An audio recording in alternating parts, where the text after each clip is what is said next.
उद्धव ठाकरेंसाठी भाजपचे आणि महायुतीचे दरवाजे बंद असल्याचं मुख्यमंत्री देवेंद्र फडणवीस यांनी म्हटलंय।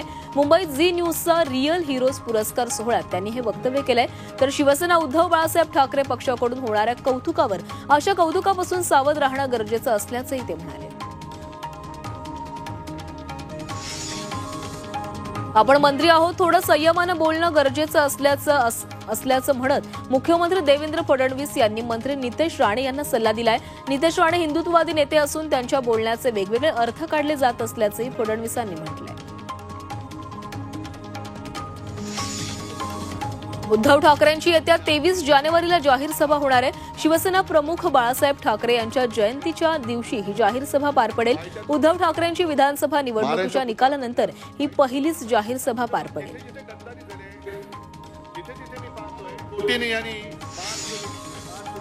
मुख्यमंत्री देवेंद्र फडणवीस 19 जानेवारीला दावोसला जाणार आहेत आणि त्याआधी पालकमंत्री पदाचा निर्णय होईल अशी माहिती उपमुख्यमंत्री अजित पवारांनी दिली आहे। तर पालकमंत्री पदाचा निर्णय हा मुख्यमंत्र्यांकडे असतो असंही अजित पवार म्हणाले।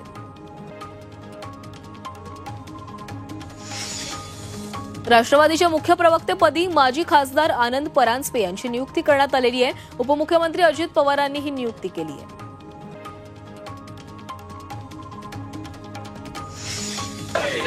बीडचे सरपंच संतोष देशमुख आणि परभणीच्या सोमनाथ सूर्यवंशी यांच्या हत्येच्या निषेधार्थ सांगलीमध्ये जनआक्रोश मोर्चा निघणार आहे। 23 जानेवारीला जनआक्रोश मोर्चा काढला जाईल। मुख्य आरोपीला शोधून त्याच्यावर कडक कारवाई करण्याची मागणी या मोर्चामधून केली जाणार आहे। बदलापूर नगरपालिकेत 1500 कोटींचा भ्रष्टाचार झाल्याचा आरोप राष्ट्रवादी शरद पवार पक्षाचे वतीनं करण्यात आलाय। या प्रकरणी कार्यकर्त्यांनी बदलापूर पालिकेला नोटांचा हार घालत पालिकेसमोर नोटा उधळत निषेध व्यक्त केलाय।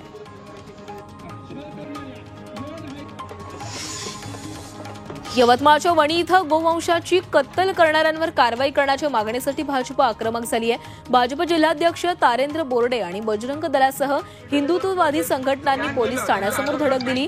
गोवंश तस्करीत काही पोलिसांचाही सहभाग असल्याचा आरोप भाजपने केला। मकर संक्रांतीच्या शुभमुहूर्तावर कोइंबतूर तामिळनाडूतील एस वाडीवल या साई भक्तानं साई चरणी 80 ग्रॅम वजनाची सोन्याची साखळी अर्पण केली आहे। या साखळीची किंमत 5,73,000 रुपये इतकी आहे। दरम्यान साईबाबा संस्थान प्रशासनाच्या वतीनं वाडीवेल यांचा शाल आणि साईंची मूर्ती देऊन सत्कार करण्यात आला। उपमुख्यमंत्री एकनाथ शिंदेंनी साताऱ्याच्या उत्तेश्वर मंदिरामध्ये जाऊन दर्शन घेतलं।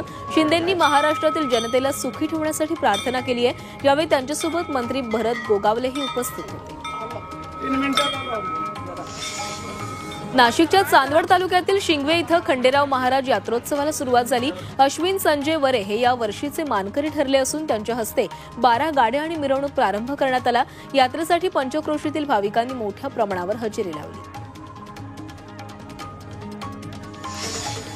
पौष पौर्णिमेला जेजुरी गडावर खंडोबाच्या लग्न सोहळ्याचा दिवस असतो। या निमित्तानं शिखरी काठा देवभेटीसाठी गडावर येत असतात। सुपेकर खैरे यांच्या मानाच्या शिखरी काठीनं गडावर जाऊन देवभेट घेतली।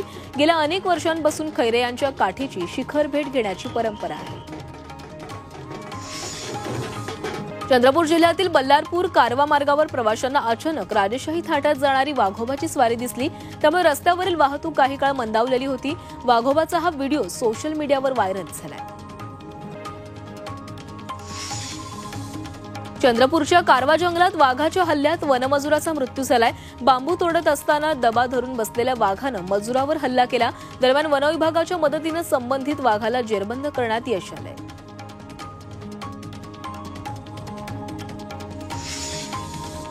नाशिकच्या कळवणमध्ये बिबट्यांचा वावर वाढतो। यामुळे नागरिकांमध्ये भीतीचं वातावरण आहे। बिबट्यामुळे कांदा पिकांचंही नुकसान होतं। यामुळे वनविभागानं बिबट्याचा बंदोबस्त करावा अशी मागणी नागरिक करतात। नागपूरच्या प्राणी संग्रहालयात वाघांच्या झालेल्या मृत्यू प्रकरणाची चौकशी करण्यात येईल अशी माहिती वनमंत्री गणेश नाईकांनी दिली आहे। बुरशीजन्य आजार होऊन वाघांचा मृत्यू झाल्याची माहिती मिळते।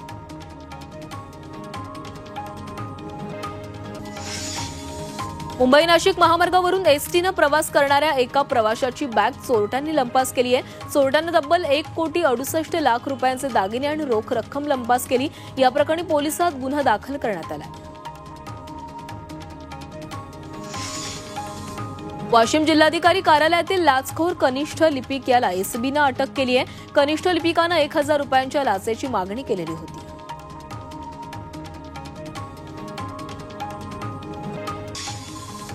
येवला शहरात माऊली लॉन्स समोर असलेल्या महावितरणाच्या विद्युत रोहित्राला भीषण आग लागली। शॉर्ट सर्किटमुळे रोहित्राला आग लागल्याची माहिती आहे। यामुळे परिसरातील वीज पुरवठा खंडित करण्यात आला।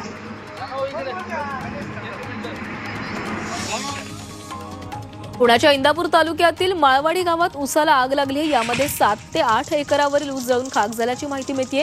दुपारच्या सुमारास ही आग लागली। यात मदन शिंगाडे, अशोक शिंगाडे आणि अण्णा गारडे यांचं मोठं नुकसान झाले। नेमकी ही आग कशामुळे लागली याचं कारण समजू शकलं नाही।